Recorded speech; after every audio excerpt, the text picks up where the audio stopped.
Welcome guys, welcome to Edu Today. आज हम एक बहुत ही इम्पोर्टेंट कोर्स के बारे में पढ़ने वाले हैं, जानने वाले हैं। फुल डिटेल्स आपको मिलेगा इसके बारे में, और वो कोर्स है बीबीए। बीबीए एक बहुत ही इम्पोर्टेंट कोर्स है। बीबीए का मतलब है bachelor in business administration. Business administration का मतलब ही ये होता है कि आपका कोई भी बिजनेस हो, उस बिजनेस को किस तरीके से चलाना है उसके बारे में पढ़ाई। अब बिजनेस अगर हम देख लेंगे तो बीबीए जो हम पढ़ाई करेंगे वो कहाँ कहाँ यूज होगा। वो मार्केटिंग में यूज होगा, एजुकेशन में यूज होगा, फाइनेंस में यूज होगा, सेल्स में यूज होएगा, एविएशन इंडस्ट्री यानी एयरपोर्ट में यूज होएगा, गवर्नमेंट जॉब्स मिलता है इसमें, और इसके अलावा बहुत सारी चीज़ें हैं। अब आप एक चीज़ आपके दिमाग में आ सकता है कि इतने सारे जगह पे बीबीए कैसे यूज़ होता है, क्योंकि ये बिजनेस एडमिनिस्ट्रेशन के बारे में सिखाता है। बिजनेस मतलब कोई भी बिजनेस ले लीजिए आप, उसको कैसे मैनेज करना है उसके बारे में सिखाता है।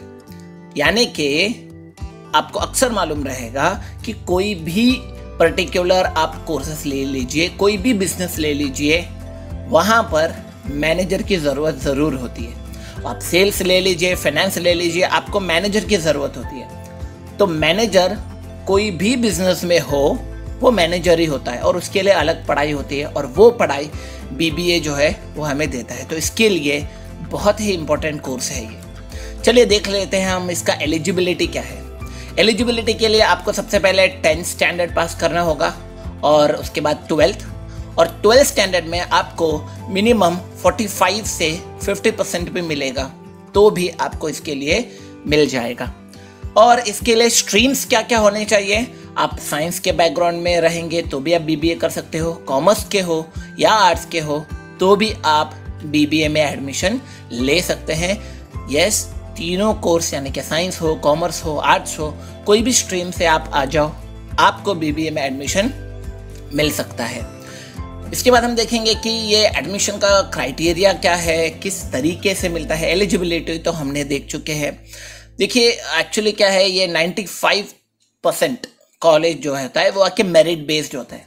मेरिट बेस्ड का मतलब होता है कि आपको मार्क्स मिला, आप एलिजिबल हो गए, आप कॉलेज जाइए और आप एडमिशन ले लीजिए। ये होता है मेरिट बेस्ड। और मुश्किल से, मैं तो कहूँगा मुश्किल से 5% कुछ कॉलेजेस होते हैं जो आके छोटा मोटा एंट्रेंस टेस्ट रखते हैं, और एंट्रेंस टेस्ट के ज़रिए से जो अच्छा रहेगा उसके हिसाब से देते हैं, लेकिन ये बहुत कम है। मैं तो बोलूँगा 95 to 97% जो है वो मेरिट बेस्ड ही होता है। आप जाइए, अगर आपको पता चला कि ये कॉलेज में बीबीए पढ़ाते हैं, आप जाइए, अगर आप एलिजिबल हो तो आप उसका फ़ीस भर सकते हैं, फ़ीस भर के आप एडमिशन ले सकते हैं। अब आते हैं एक इम्पॉर्टेंट टॉपिक के ऊपर, बीबीए स्पेशलाइजेशन क्या होता है। यानी आप बीबीए तो हो, देखो एक होता है बीबीए जनरल, यानी कि आप बीबीए के बारे में नॉर्मल पढ़ाई कर रहे हो, और एक होता है स्पेशलाइजेशन। स्पेशलाइजेशन आपको सेकेंड ईयर या थर्ड ईयर में स्पेशलाइजेशन आता है। उसमें क्या होता है, उसमें आके एक पर्टिकुलर फील्ड के बारे में आप ज़्यादा नॉलेज लेते हो।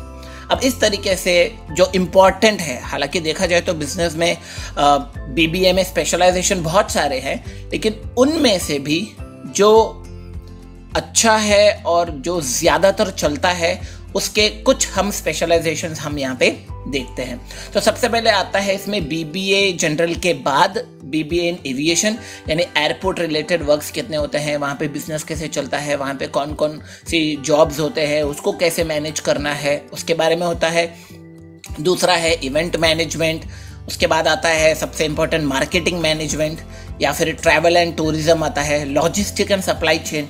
देखो लॉजिस्टिक एंड सप्लाई चेन बहुत बूमिंग इंडस्ट्री है।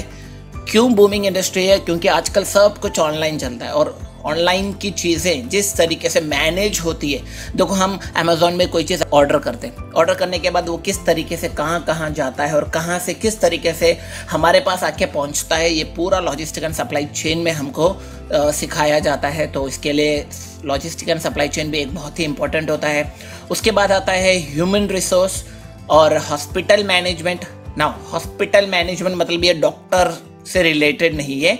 हॉस्पिटल में अगर मैनेजर है तो उस क्या क्या किस तरीके से वहाँ पे होता है, कौन से सामान कहाँ से आते हैं, कौन से डीलर्स होते हैं, ये सब चीज़ें डिसाइड करने के लिए एक अलग से एडमिन डिपार्टमेंट होता है, मैनेज करने वाले वो होता है हॉस्पिटल मैनेजमेंट। इसके अलावा बैंकिंग में भी ये यूज़ होता है, कहाँ इन्वेस्ट करेंगे तो किस तरीके से पैसे हम निकाल सकते हैं, इसके बारे में होता है।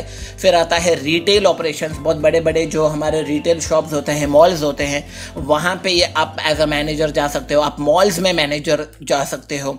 और इसके अलावा एक और है जो है स्पोर्ट्स मैनेजमेंट। तो इस तरीके से कुछ गिने चुने जो 10 स्पेशलाइजेशन है वो मैंने यहाँ पे बताया है। और सबसे इम्पोर्टेंट बात, अगर आपको इन बताए गए स्पेशलाइजेशन में अगर आपको कोर्स करना है तो फिर आप डिस्क्रिप्शन में दिए गए नंबर पे आप मुझे कॉल कर सकते हो। अच्छा, इसमें और एक चीज़ मैं बताना चाहूँगा आप लोगों को, तो BBA ये रेगुलर कोर्स के अलावा डिस्टेंस कोर्स भी है। और बता दूं मैं आप लोगों को, BBA रेगुलर से ज़्यादा डिस्टेंस कोर्स बहुत सारे लोग जो है वो जाके पढ़ाई करने की कोशिश करते हैं, क्योंकि हर एक को पता चलता है कि जैसे वो थोड़ा अपना बिजनेस अच्छा करते हैं तो उनको उस पर एक डिग्री चाहिए। तो अगर आप इंटरेस्टेड हो कि आप आके इसमें यानी कि इन दिए गए स्पेशलाइजेशन में आप डिस्टेंस लर्निंग करना चाहते हो तो फिर आप डिस्क्रिप्शन में दिए गए नंबर के द्वारा मुझे कांटेक्ट कर सकते हैं। चलिए देखते हैं इनका सैलरी क्या होता है।